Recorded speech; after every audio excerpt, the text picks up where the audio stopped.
하나님께서 우리에게 주시는 말씀은 출애굽기 3장 1절에서 5절의 말씀입니다.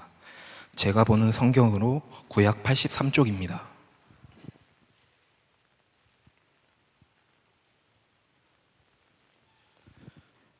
이제 출애굽기 3장 1절에서 5절의 말씀을 봉독하겠습니다.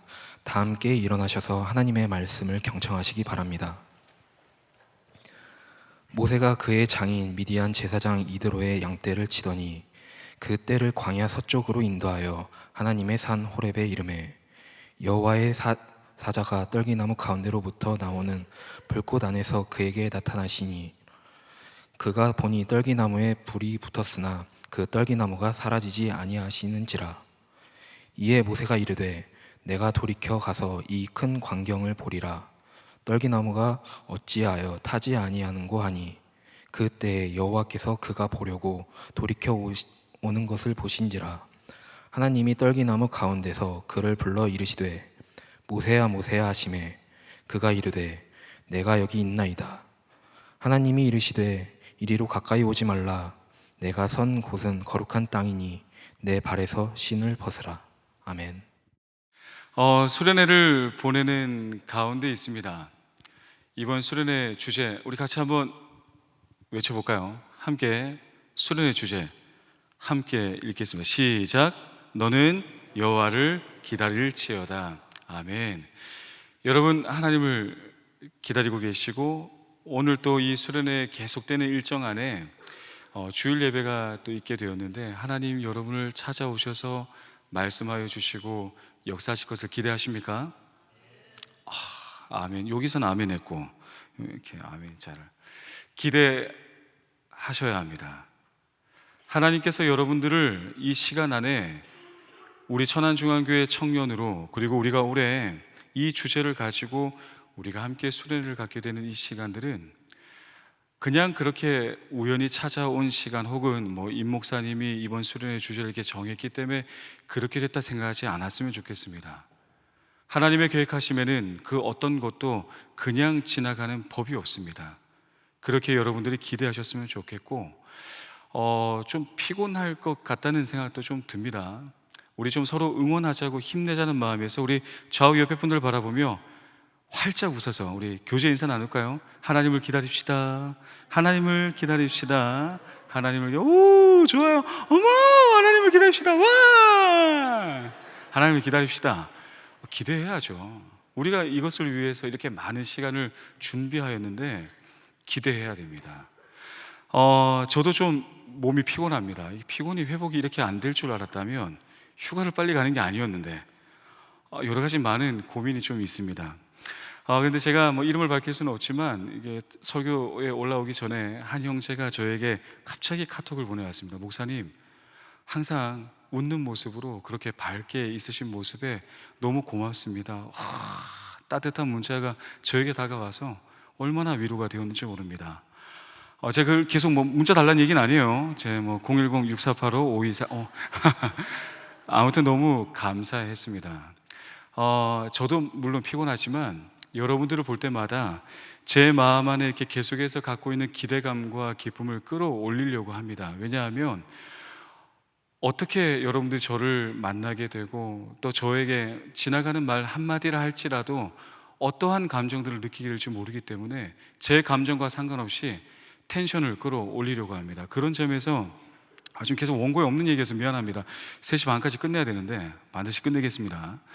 전 새가족팀 참 감사하게 생각합니다. 새가족팀의 저 텐션은 제가 지금까지 경험했던 모든 교회에서 단 한 번도 경험해 본 적 없는 특별한 섬김의 텐션이에요. 저렇게 높은 텐션을 유지하고 환영하려고 하고 그런 마음들을 볼 때마다 제가 얼마나 감사한지 모릅니다. 수련회를 참석한 여러분들에게도 그 정도 텐션이 있었으면 좋겠다는 마음입니다. 기대하셨으면 좋겠고 특별히 제가 어제 특강을 우리 교육자들 할 때 첫 번째 순서에서 너무 아쉬웠어요. 예상은 했습니다. 첫 번째 순서의 특강을 할 때에 아마도 많이들 늦겠다 생각했는데 아니나 다를까 제 시간에는 좀 그래도 조금 적은 수가 있다가 이제 차츰 오게 되었는데 그때 특강의 시간에 그런 이야기를 나누었는데 여러분 경험은 중요합니다. 여러분이 어떤 것을 경험하느냐에 따라서 그 경험은 여러분의 인식의 지평이 어떤 식으로 확장할지 그 자양분이 되어줄 거기 때문에 소중한 것을 경험해야 됩니다. 여러분들의 기회가 흔치 않을 가능성이 꽤 높습니다. 언제 또 이렇게 집중하여서 우리의 시간을 모으고 마음을 모아서 이렇게 수련을 우리가 늘 할 수가 없습니다. 그렇게 이번 수련회 이제 딱 중간입니다. 더 기대하는 마음을 가지고 우리의 텐션을 한껏 끌어올려 하나님의 일하심을 기대하였으면 좋겠습니다. 기다림이라고 하는 단어 속에 함축되어 있는 의미가 있다고 제가 어제 특강에 말씀을 좀 나눴었는데, 기다릴 수 있는 사람은 인생의 목표를 갖고 있는 사람입니다. 목표가 없다면 기다릴 이유가 없지요. 뿐만 아니라 기다릴 수 있는 사람은 약속이라고 하는 것이 나의 인생 가운데 소중하게 담겨져 있기 때문에 그 약속을 향한 마음들 때문에 기다릴 수가 있는 겁니다. 마지막 세 번째는 이 기다림을 나에게 허락하여 준 사람과의 관계입니다. 신뢰할 만한 사람이 있고 믿을 만한 대상이 있는 사람만이 기다릴 수 있는 겁니다. 여러분이 이 기다림의 단어 속에 담겨져 있는 많은 뜻은 우리의 인생을 너무나 가치 있게 만들어준 소중한 것들이 담겨져 있는 것입니다. 그렇기에 하나님을 향한 우리의 믿음을 담고 소망을 담고 우리에게 약속하신 그 하나님의 말씀이 어떻게 나의 삶 가운데 찾아오게 될지를 더욱 기대하는 마음이 우리에게 가득 담겨서 이 수련의 자리 가운데 계속해서 우리가 나아갔으면 좋겠습니다. 모세를 살펴보고 있습니다. 모세는 자신의 인생 가운데 마주하게 되었던 두 번째 광야가 어떠한 광야였는지 우리에게 자세하게 들려주고 있지는 않아서 사실 이 시간이 어떤 시간이었는지 알기가 조금은 어렵습니다. 이 광야에서 얼마나 오랜 시간을 마주했는지, 혹은 내 마음 가운데 어떤 절망의 벽을 경험하며 이 시간을 보내었는지 모세는 자신의 이야기를 우리에게 들려주고 있지 않습니다. 다만 신약 성경 가운데 사도행전 말씀에 기록되어 있는 스데반의 설교를 통해서 우리는 모세가 이 시기를 어떻게 보냈을 것 같다라고 하는 정보 몇 가지를 좀 얻을 수가 있는데요. 시간 관계상 제가 말씀을 읽어드리겠습니다. 사도행전 7장 29절에서 30절 말씀입니다. 모세가 이 말 때문에 도주하여 미디안 땅에서 나그네 되어 거기서 아들 둘을 낳으니라. 40년이 참에 천사가 시내산 광야 가시나무 떨기 불꽃 가운데서 그에게 보이거늘. 사도행전 말씀에 기록되어 있는 스데반의 설교에 따르면 모세는 이 두 번째 광야의 시간을 40년의 시간을 꽉 채웠다, 그렇게 우리에게 알려주고 있습니다. 무려 40년이라고 하는 그 긴 시간을 미디안 광야에서 자신의 두 번째 인생으로 그렇게 40년의 시간을 보냈습니다. 성경을 통해서 정리해보면 모세의 인생은 40년의 시간을 세 번의 주기로 그의 인생을 설명할 수가 있습니다. 첫 번째 그 인생의 주기의 40년은 지난번에 제가 말씀을 드렸던 것과 같이 한 사람의 인생 가운데 찾아올 수는 비교할 수 없는 가장 화려한 시간이었습니다. 자신의 동족의 아픔과 그 힘겨움을 함께 참여하지 않고 지켜볼 수 있는 사람이었다, 저는 그렇게 설명을 드렸습니다. 자신의 형제들이 처하게 된 그 억울한 노동의 자리를 그냥 노예의 시선으로 바라보며 이 시간이 힘들기만 하다라고 바라본 게 아니라 그 자리가 왜 잘못되었으며 너무 억울하고 이거 뭔가 틀린 것 같다라고 평가할 수 있고 생각할 수 있는 사람으로 그의 인생 40년의 삶을 살아왔습니다. 스데반이 계속해서 들려주는 모세의 이야기를 보게 되면 또 우리 몇 가지를 알 수가 있는데요.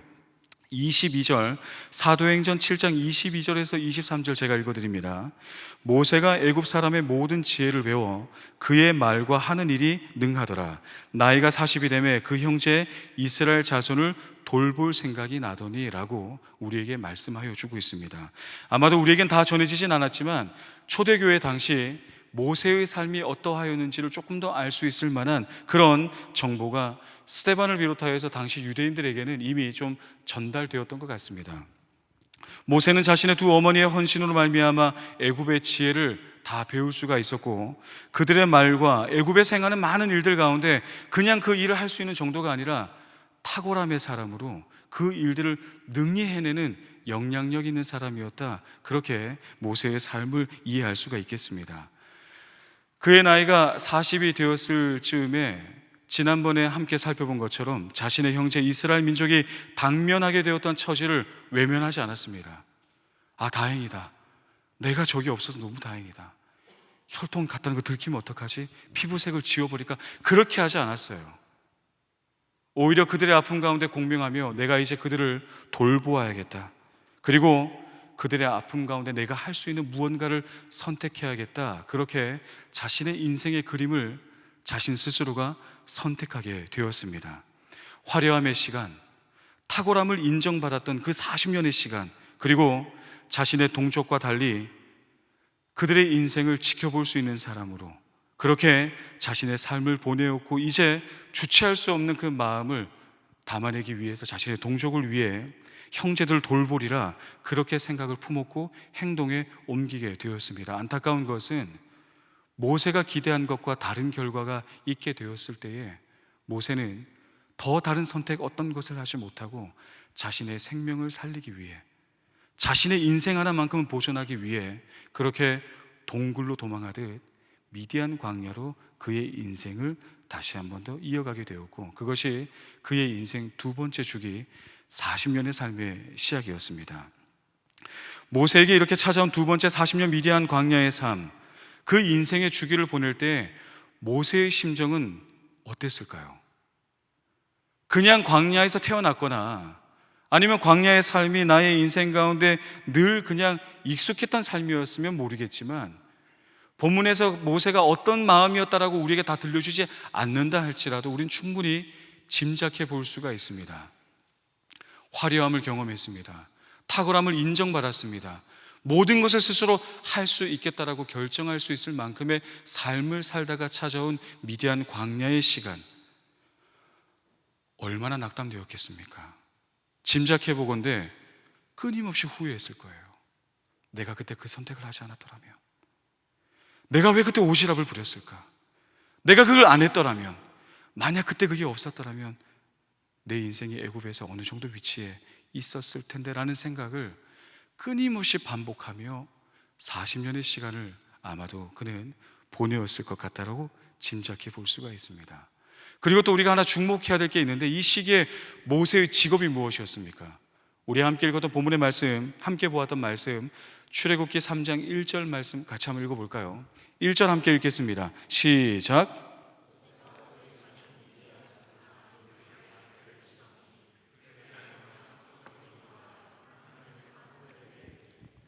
모세는 지금 자신의 두 번째 인생의 주기 40년을 꽉 채운 80세의 나이가 되었을 것이라고 우린 스데반의 설교를 통해서 짐작해 볼 수가 있는데요, 이 정도의 나이에 이른 모세가 지금 무슨 일을 하고 있습니까? 양을 치는 목자의 일을 감당하고 있습니다. 그런데 재밌는 것은 모세도 이때의 자신의 삶을 조금 더 우리에게 들려주기 위해서인지 모르겠지만, 이때의 양은 자신의 양이 아니었습니다. 자신의 장인 이드로의 양을 치는 목자로 80세가 되기까지, 짐작하는 것이기에 확답할 수는 없겠으나 40년의 인생 동안 자신의 소유가 하나도 없이 장인의 집에 얹혀 사는 인생으로, 그리고 80이 되었을 때 내게 남겨진 것조차도 이것이다 말할 수 없는 그런 인생처럼 장인의 양을 치는 인생의 길을 80세에 걸어가고 있었던 것입니다. 아마도 모세가 미디안 광야에 처음 가게 됐을 때 자신의 아내를 만나게 되었던 에피소드를 보게 되면 그 집에 가게 되었던 어떤 계기가 있었는데, 그때 아마 목자를 하게 되지 않았을까. 그리고 그 이후로 계속해서 그 어떤 인생의 비전도 없이 그때 처음 마주했던 삶의 자리를 계속해서 40년간 이어갈 수밖에 없었다라고 우리는 말씀을 통해서 짐작해 볼 수가 있습니다.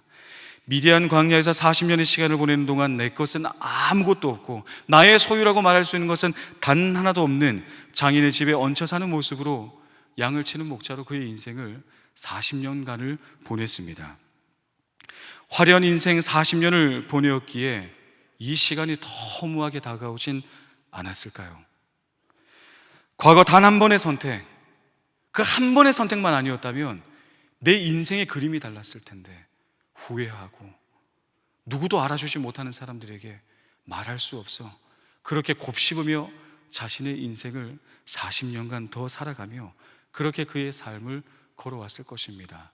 더 안타까운 것은 고대 근동의 시대에 목자라고 하는 직업과 그 삶의 그 모든 것들은 사실은 존중받지 못하는 직업군이었습니다. 심지어 애굽의 사람들은 목자의 삶을 이렇게 평가했습니다.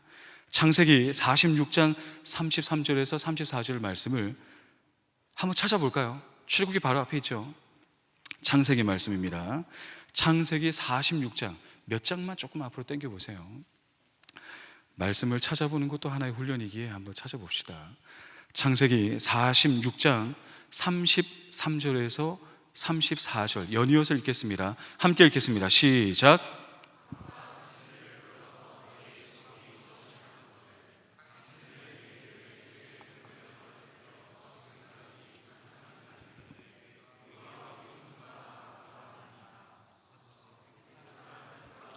가증히 여기니 당신들이 고센 땅에 살게 되리이다. 애굽으로 처음 야곱의 가족들, 이스라엘 민족이 될 그 선조들이 이주하게 되었을 때의 상황을 오늘 본문은 우리가 함께 읽었던 본문의 말씀이 묘사하고 있습니다. 요셉은 정말 똑똑했던 사람이었습니다. 애굽 사람들이 가지고 있었던 편견을 역이용하여서 그 아버지와 자신의 형제 모든 가족들이 고센 땅이라고 하는 아주 특별한 땅으로 이주하는 것에 조금의 거리낌이 없도록 그들이 혐오하고 가증히 여기는 목축업이라고 하는 것을 전략적으로 사용해서 자신의 가족을 확 다 이주시켜 버렸습니다. 이때 이야기 나중에 또 기회가 된다면 이야기를 또 나누겠지만, 여기에서 알 수 있는 정보는 뭐냐면 애굽 사람들은 목축의 이 생활의 습관에 대해서 가증히 여겼습니다. 형편없는 직업군이라고 여겼습니다. 오죽했으면 저런 건 하고 살까라고 무시하고 폄하하고 저거는 좀 직업이라 할 만한 것이 아니다라고 여기는 것이 애굽 사람들이 갖고 있었던 일반적 상식이었습니다. 모세는 어릴 때부터 그러한 편견이 상식처럼 받아들여지며 교육을 받았고 그 삶의 자리에서 어쩌면 이것이 진실이라고 세뇌당하는 시간들을 보냈을지도 모르겠습니다. 그런데 지금 모세는 그 자신의 40년 동안 가증하다고 여기는 그 직업군의 그 삶을 받아들여야만 했습니다. 그리고 그 삶 가운데 40년의 시간을 보내면서 그렇게 무기력할 뿐 아니라 가증히 여겼던 그 직업군의 삶의 자리에 아무런 소유도 없이 그렇게 그 인생의 삶을 거기에 얹게 되며 나의 삶을 80이 될 때까지 걸어왔다면 모세의 삶에, 모세의 감정에 어떤 게 남아있겠습니까? 내가 절대 저건 하지 말아야지, 내가 저런 인생을 살 바에 내 인생 포기할 거야 라고 생각하는 직업군을 선택하는 삶의 자리에 그 인격이 얼마나 뒤틀리고 그의 가치관을 비롯해서 그의 삶의 자리 가운데 얼마나 많은 것들이 무너졌겠습니까? 모세는 계속해서 80이 될 때까지 자신의 인생의 실패를 그려왔습니다. 더 덧칠했을 것입니다. 상대적 박탈감이 더 컸기 때문에 그 실패라는 그림을 더 짙게 그려가며 원망하고 후회하고 그렇게 누구도 주목하지 않는 삶을 80이 될 때까지 걸어왔었다라는 것을 우리는 말씀을 통해서 확인할 수가 있습니다. 그런데 그 모세를 만나 주신 것입니다.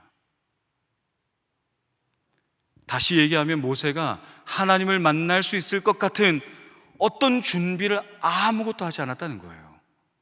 우리가 생각할 때 그래 이 정도면, 그래 저 정도면 하나님 만날 만하지, 하나님이 저 정도 사람, 그래 맞아, 저 정도 삶이라면 하나님께서 축복하신 것 같아 라고 말할 만한 것들이 단 하나도 존재하지 않는 그런 자리에 하나님은 모세를 찾아와 주셨다는 것입니다. 저는 이것을 통해서, 이 모세의 이야기를 통해서 여러분에게 목회자로서 확답하여 드릴 수 있는 말씀이 있습니다. 광야의 이 모세의 광야 이야기를 통하여서 우리가 알 수 있는 것은 하나님의 찾아오심의 역사, 하나님의 임재하심의 역사, 하나님의 부르심의 역사는 우리가 어떤 조건을 만들었고 어떤 걸 갖추었고 어떤 자격이 되었고 어떤 환경이 되었기 때문에 하나님의 찾아오심의 역사가 있는 것이 아니라 하나님의 주권 속에, 하나님의 뜻하심 속에서 하나님의 이 만남의 역사가 이루어진다라는 것입니다. 다시 말해 하나님께서 찾아오실 만한 어떤 조건이 갖추어지고 환경이 만들어지게 됐을 때, 어떤 분위기가 고조되고 내가 생각할 때 이 정도는 되어야 하나님이 나를 찾아오실 수 있다라고 여길 만한 어떤 환경이 없이도 하나님은 우리에게 찾아올 수 있다라는 것입니다. 그런 점에서 본다면 여러분들 정말 축복받은 세대입니다. 어제 제가 집회를 끝나고 정말 감동스러운 얘기를 들었는데, 우리 위프레이즈 찬양팀에서 어제 예배를 섬겼었는데 끝나고 나서 하는 얘기가 그래요. 너는 왜 아직 못 뛰었어? 뛰었는 거 봤어요 목사님? 제가 그 예배 자리에서 기쁨을 막 담아내었습니다. 막 이야기하면서 근데 한 명은 안 뛰더라고, 뭐 이런 얘기를 하더라고요. 그 한 명이 누군지 저는 얘기하지 않겠습니다. 그걸 말하고 싶은 게 아니라 이 얼마나 특별한 찬양팀입니까, 그죠? 여러분들 뛰는 것과 상관없이 이 앞에 서서 예배에 반응하며 그 임재를 갈망하며, 지금 손가락 자꾸 하지 마요. 그렇게 감동하며 찬양하는 이 예배 팀이 있고, 이런 공간이 있고, 이런 환경이 있는데, 여러분 모세가 광야에서 어떤 자리에서 하나님을 만났을 것 같습니까? 여러분 혹시 혼자 있을 때 삐 소리 들리는 거 있어요? 삐. 내가 아무 소리도, 아마 그렇지 않았을까? 광야에는 아무것도 있지 않았습니다. 양밖에 없었어요. 그 어떤 것도 우리에게 우리의 마음을 고조시키고 고취시킬 만한, 우리의 마음의 자리가 좀 분주하여서 하나님의 임재 자리 앞으로 주목할 수 있도록 예배 찬양의 도움과 예배팀의 도움과 그 어떤 도움도 있지 아니하는 광야의 자리에서 모세는 하나님의 다가오심을 경험하게 되었던 것입니다. 우린 여기에서 반드시 알아야 됩니다. 하나님의 찾아오심의 역사는 우리가 무엇을 준비했기 때문이 아니라 하나님의 주권적 사랑의 은혜로 말미암아 주님은 우리에게, 모세에게 찾아오신다는 것을 우리는 인정해야 됩니다. 모세가 그 어떤 것을 갖추지 못하고 그의 삶의 자리 가운데 낙담과 좌절과 후회와 그 아무런 것도 소망을 갖추지 못하는 그 자리에 하나님이 찾아오셨다라고 한다면, 여러분들의 삶의 자리에는 하나님이 어떻게 찾아올 것을 기대하고 있는지를 점검해 봐야 됩니다. 혹시 우리 청년들의 삶의 자리 가운데 그런 분들이 있습니까? 나는 하나님이 좀 찾아오시기엔 난 조금 준비가 덜 됐어. 내 회개할 게 조금 더 남아있는데, 내가 예전에 하나님께 그렇게 뜨겁게 고백하였던 그 엄청난 사랑의 고백을 했을 때는 몰라도 지금은 좀 아닌 것 같아. 제가 예전에 임원도 하고 뭣도 하고 뭐 그럴 땐 몰라도 지금은 하나님 좀 아무것도 안 하고 있는데 제게 찾아오시는 건 조금은, 저도 준비가 안 됐고 하나님도 사실 그렇게 하실 마음 없잖아요. 혹시 그런 생각 갖고 계신 분들이 있을까요? 만약 우리가 어떤 조건을 갖춘, 어느 정도 회개를 해야 주님이 찾아오실까요? 여러분들의 삶의 자리 가운데 어느 정도 묵상을 하고 어느 정도의 기도의 시간을 쌓고 예배팀의 도움을 받는 것은 감사한 일이겠으나, 혹 예배팀이 뛸 때 내가 어느 정도 따라 뛰어야, 몇 센치 뛰어야 성령님이 임할까요? 여러분 혹시 그런 생각들을 갖고 있는 분 있으시다면 저 여러분들 좀 격려하고 싶습니다. 모세는 아무것도 없었어요. 그 어떤 것도 갖추지 못하는 그 자리 가운데 하나님은 모세를 사랑하시고 이스라엘 민족을 사랑하셔서 모세에게 다가오셨습니다. 하나님께서 모세에게 다가오신 이유를 성경은 이렇게 말씀합니다. 우리 출애굽기 말이 빨라지면 안 돼요. 출애굽기 2장 24절에서 25절의 말씀을 함께 읽어보도록 하겠습니다. 주님이 모세를 찾아오신 단 하나의 이유를 찾자면 이것밖에 없습니다. 우리 함께 읽겠습니다. 시작.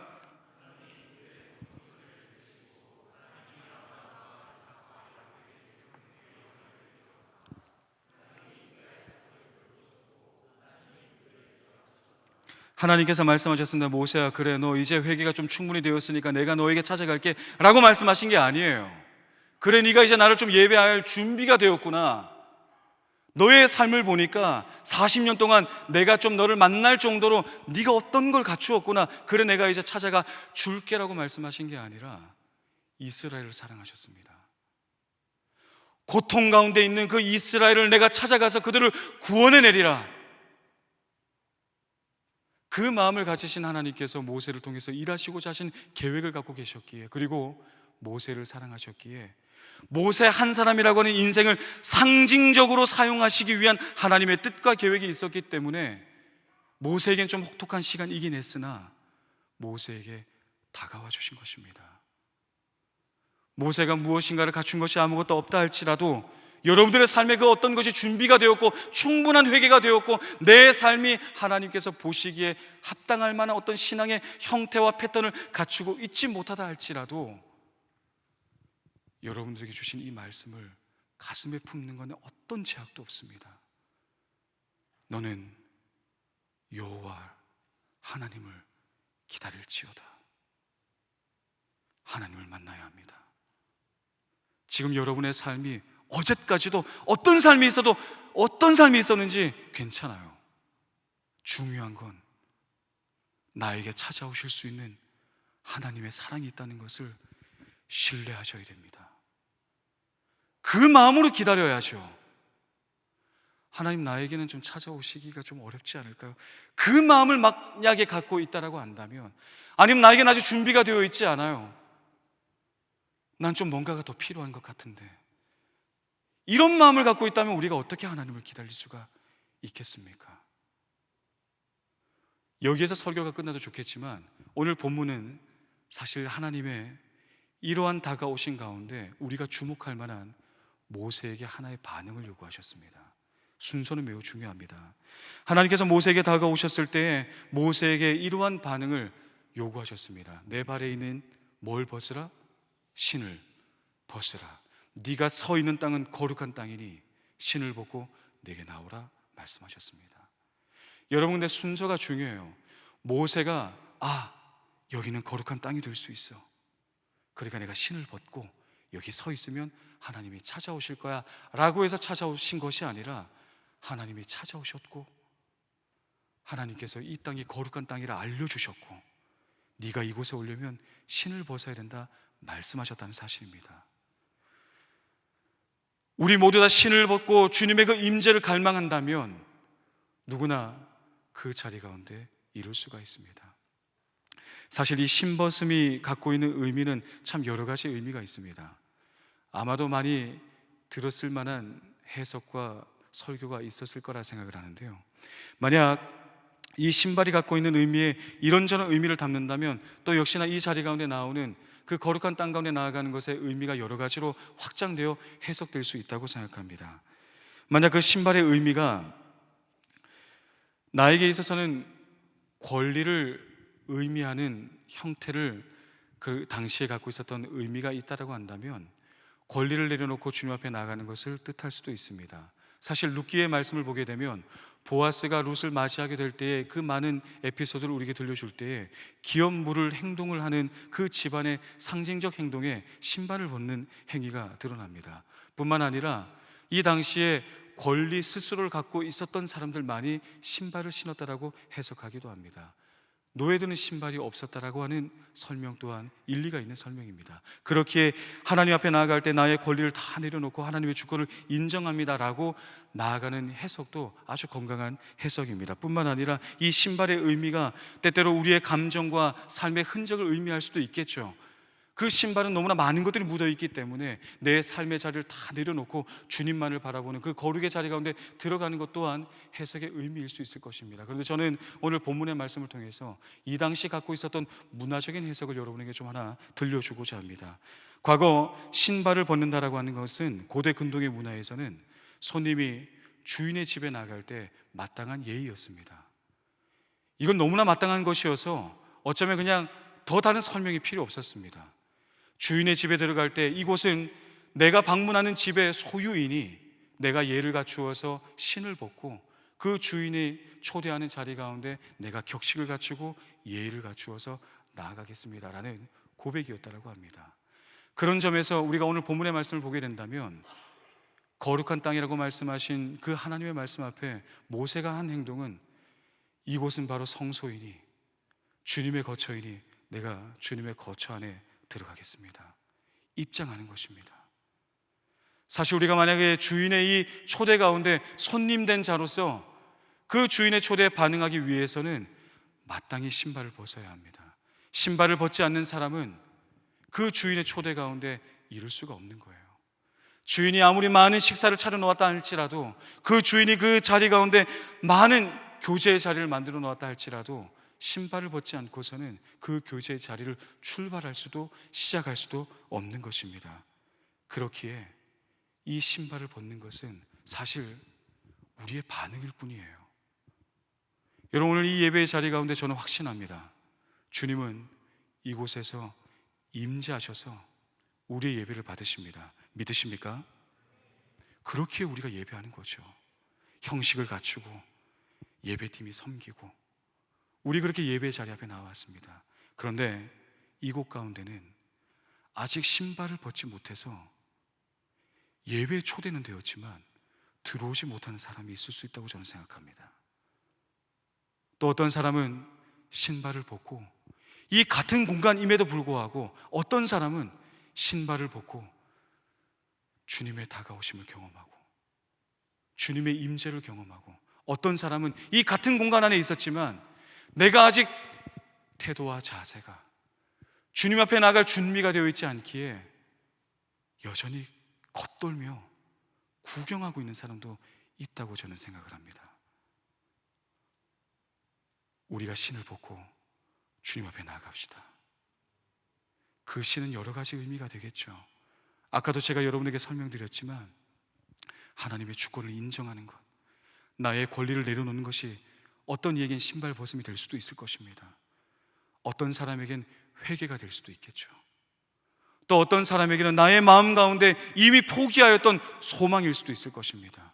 하나님과의 나의 관계 가운데 그 어떤 것도 이루어질 수 없다라고 여기며 종교 행위만 하는, 이 말이 좀 거북하게 들릴지 모르겠지만 우리가 한번 싸워내야 될 신앙의 형태 중에 우리는 신앙생활을 하는 것이 종교 행위를 하는 게 아닙니다. 이 종교 행위 안에 너무 익숙해져 버린 나의 관성적인 습관의 신을 벗어야 되는 사람도 있을 것입니다. 여러분, 지금 신발을 벗고 예배의 자리 앞에, 임재의 자리 앞에 나오셨습니까? 이것을 갖추었기 때문에 임재의 자리에 나가는 것이 아니에요. 하나님은 여러분을 사랑하시기 때문에 다가오실 것입니다. 믿으십니까? 기대하십니까? 그렇다면 신발을 벗어야 합니다. 모르겠어요.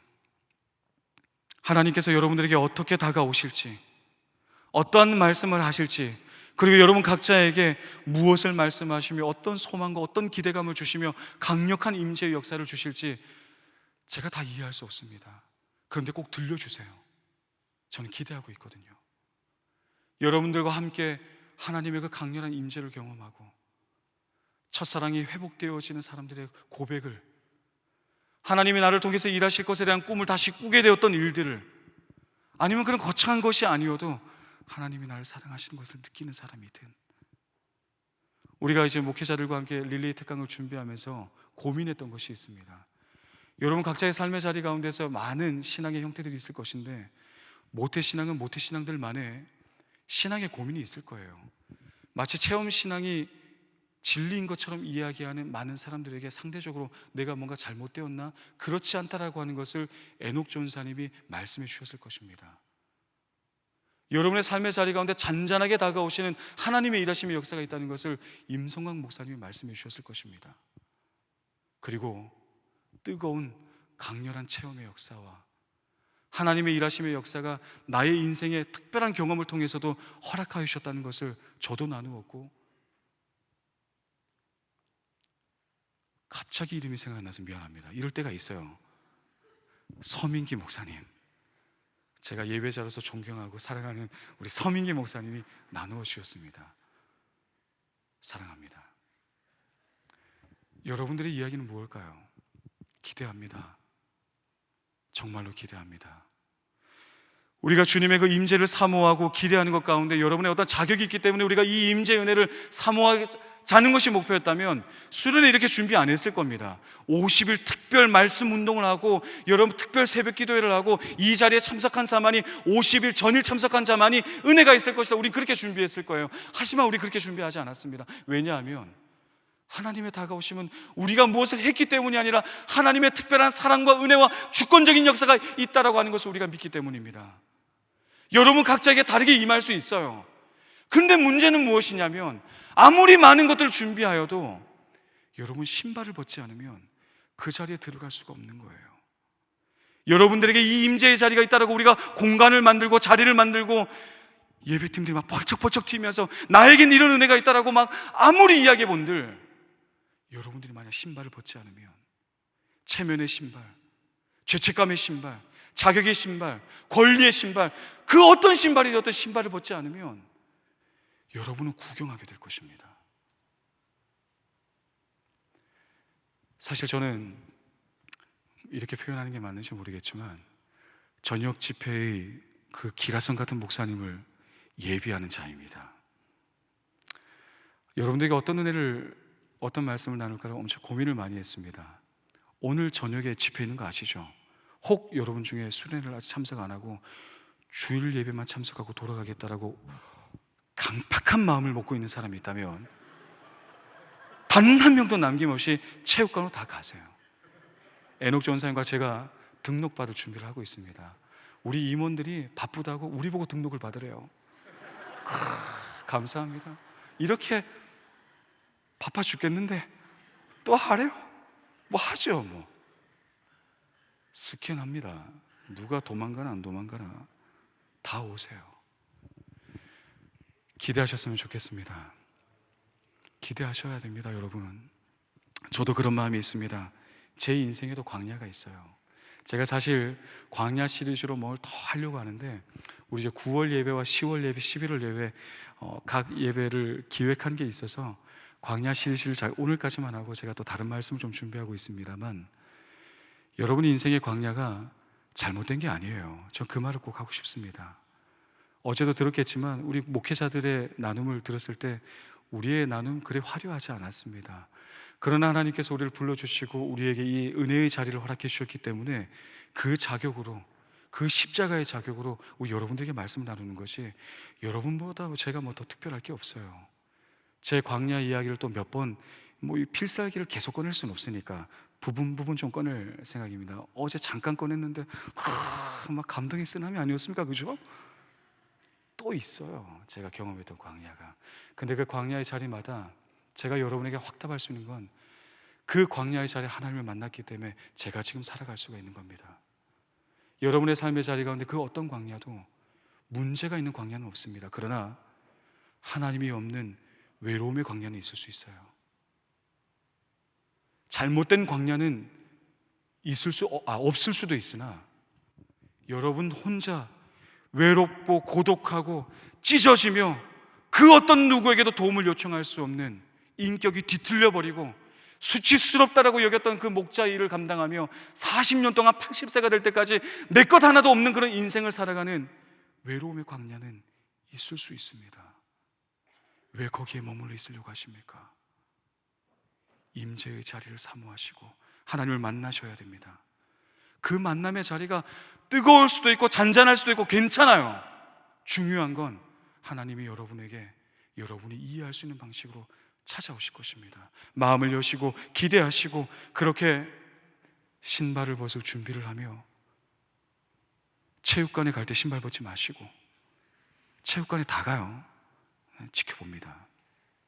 저녁 집회 나올 때 신발을 벗고 나갑시다.